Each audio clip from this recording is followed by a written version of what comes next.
What? Hold on, am I actually going to do this? Am I going to play through the game Final Fantasy VII? It's kind of something I told myself I would never do, or at least back when I first started doing Let's Play series back in 2010, I told myself I was going to wait a good while before I ever did Final Fantasy VII, if I ever did it at all. Well, it's been more than 2 years, so figure now's as good a time as any. So let's get started with this game, Final Fantasy VII.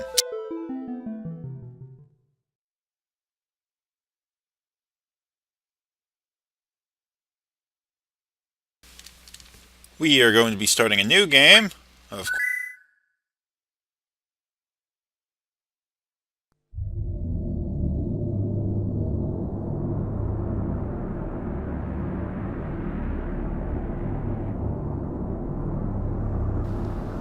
Okay, lots of stars.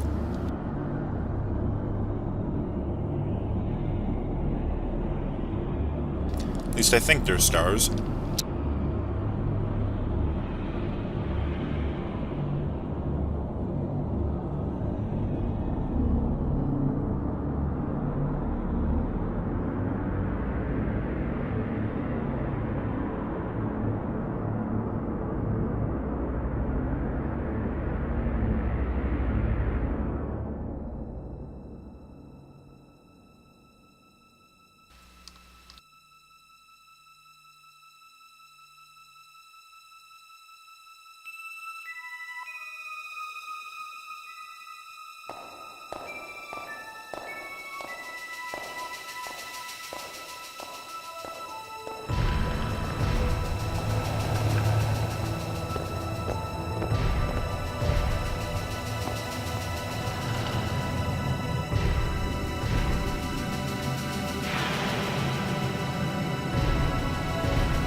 Whoa!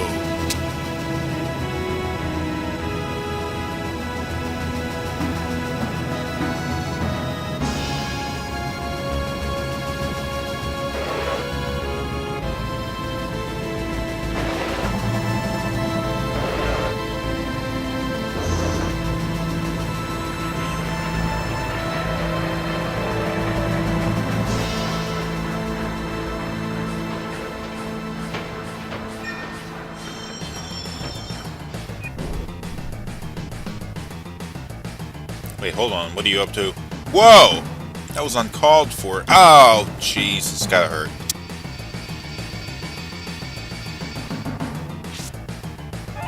Is that really necessary? Okay, thrown right into the action, just the way I like it. Here we are, standing next to this train, and apparently we've attacked two dudes dressed in red, just for the hell of it. And one of them had a potion. This doesn't look good.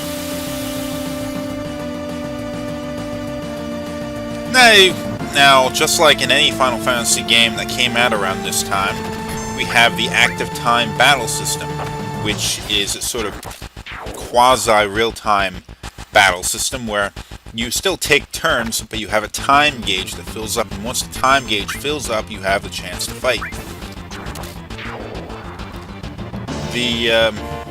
It's still a turn-based system if you think about it, but it means that you have to actually think on your feet, think quickly in order to play through the game. As for the overworld, which is like what we're on right now, it is what was common at the time, a 2D pre-rendered or maybe a hand-drawn background, along with a 3D polygonal character that's wandering around like this. So basically just wandering around on a picture or a bunch of pictures.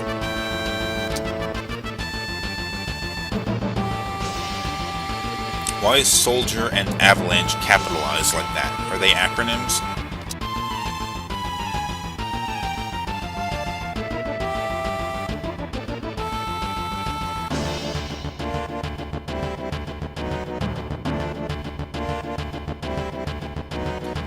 Now, I'm going to resist the urge to name him something ridiculous and just stick with the default name.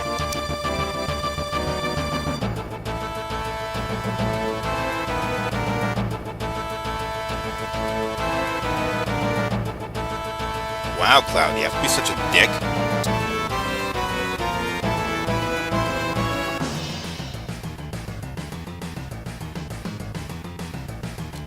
Tells a Mako reactor.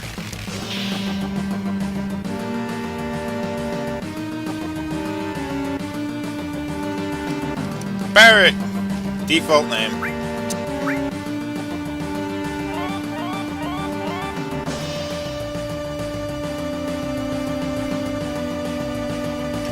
Whoa, there's our destination. A Mako.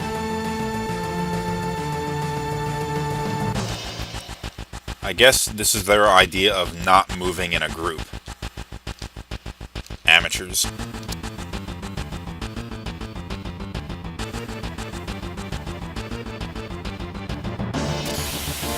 Time for another battle. We're gonna have a new type of enemy in this case, usually. Oh, nope, same guys. Now I have to debate with myself whether or not I'm going to cut this fight from the video so you don't have to watch me do it again.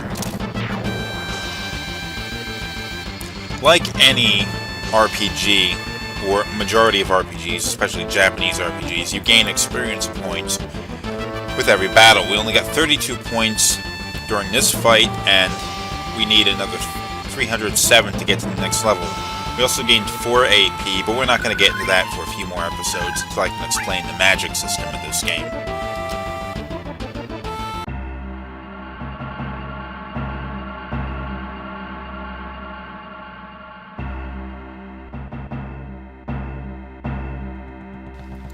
Shinra, huh?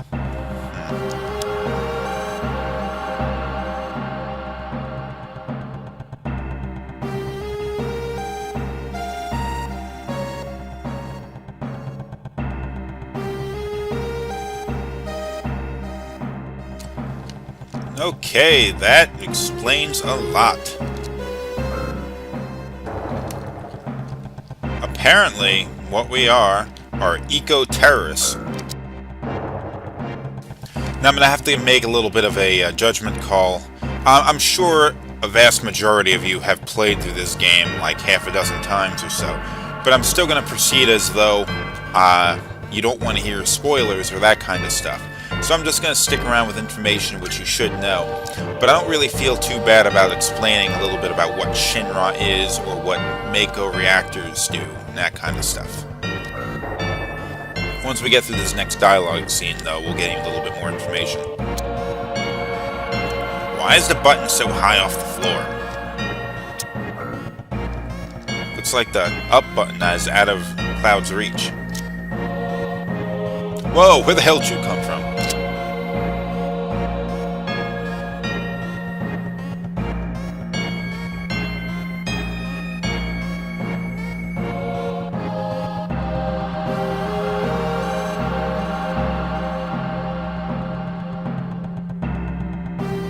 You pissed him off.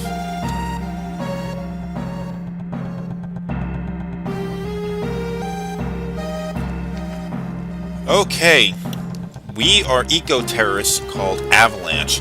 Cloud himself is not an actual member of Avalanche. He is just sort of a mercenary they hired to help with this mission.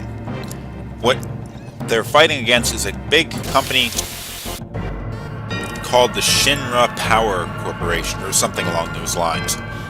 It is a private organization or a private company which has been building these things called Mako reactors.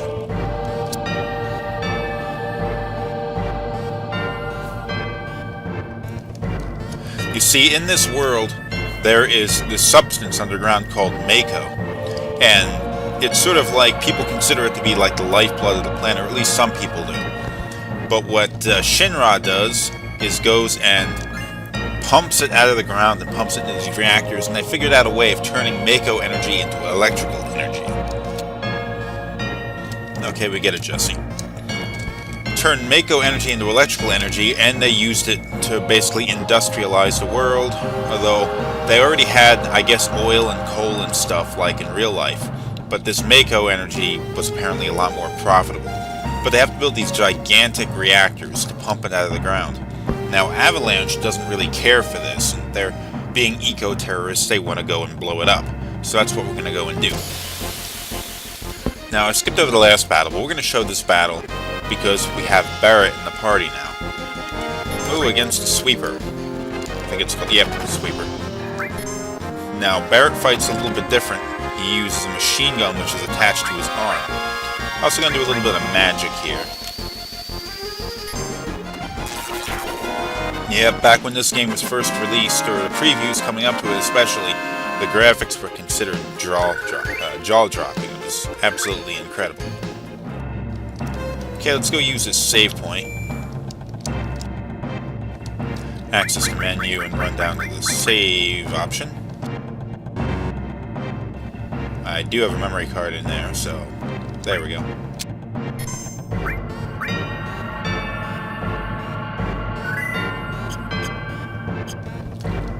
Excellent. Let's move on.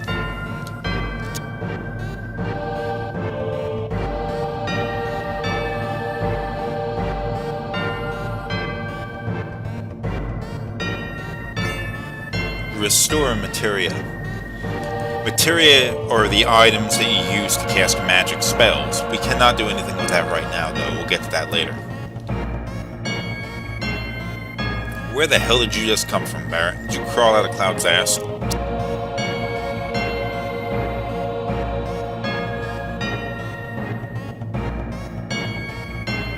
Barrett doesn't really trust Cloud.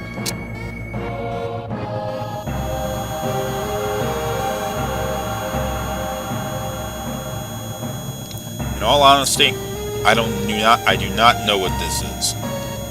It's not just a reactor. What the hell is it?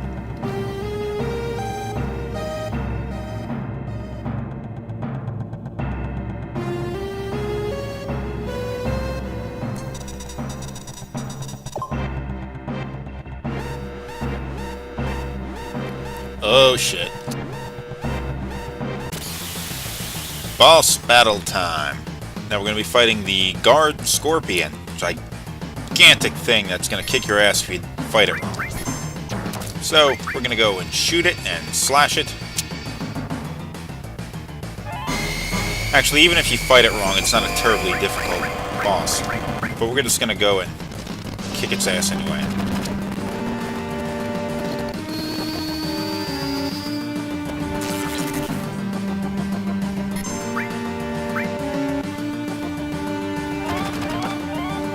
Now, as you may have been able to tell by the way I was talking and all that, I'm actually going to be playing this one as a live commentary rather than the pre-recorded things that I tend to do with most of the RPGs.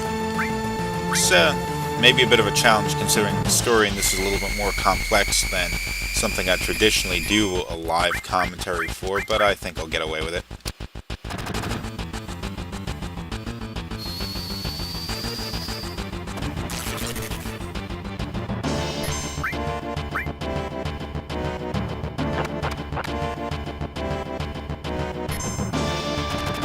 Okay, we've reached our first limit break, and it'll be Barrett doing it.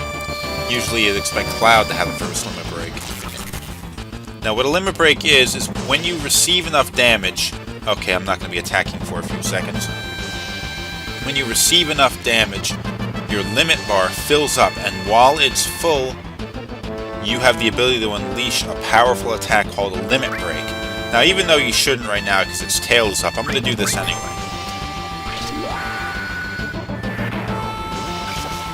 Lots of damage, but unfortunately this monster, while its tail is up, you shouldn't attack it, because it, hits you back. Cloud's got a limit break, but I'm going to hold on to that for a few seconds until the tail goes down.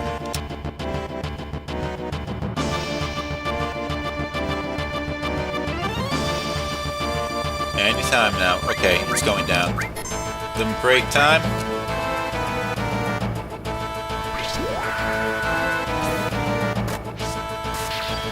Lots of damage. Very nice.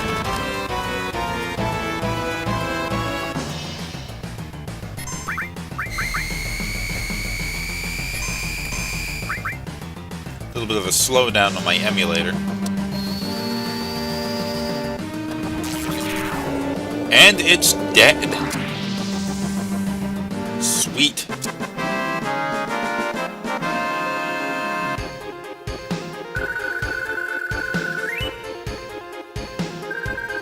And we got a new weapon called the assault gun. That will be a weapon for Barrett. We'll put it on in a few minutes.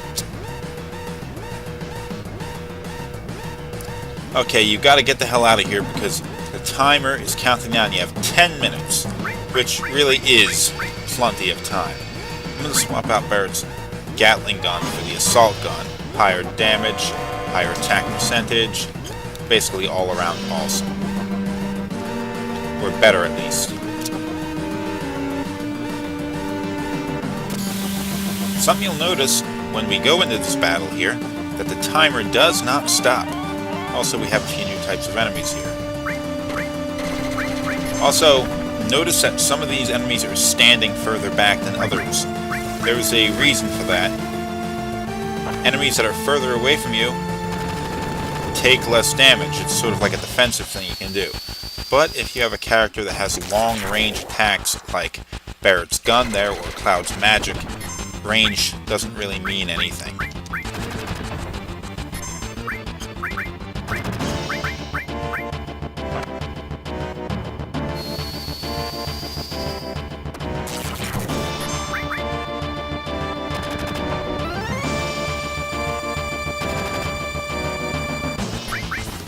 I seem to remember a demo of this game that I played back before I bought the actual game, where the boss, instead of the guard scorpion, was that weird little sweeper device that we were just fighting there. Not quite sure why I remember that, but the demo played out a little bit different than the actual game did.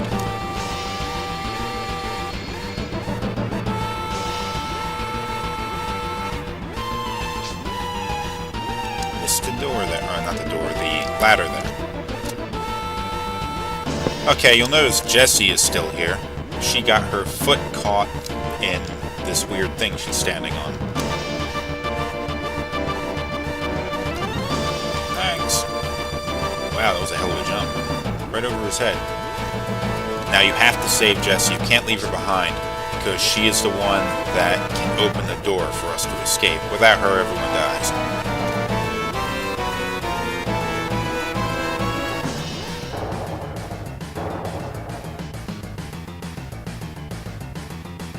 Just love the music in this game, though, don't you?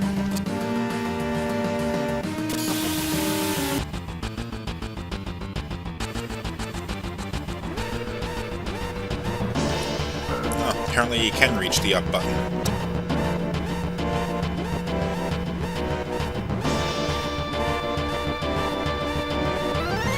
Time to haul ass. Oh, thought you would open that door. Okay, Jesse, open that friggin' door. Who is this? Biggs. Biggs, open the door. Yes, there are a Biggs and a Wedge in this game, and yes, they are named after the characters from Star Wars. Get the hell out of there! Ah, jeez, you tripped again, Jesse? Get the hell moving! Oh, damn, that was a big bomb. That'll be the end of this episode.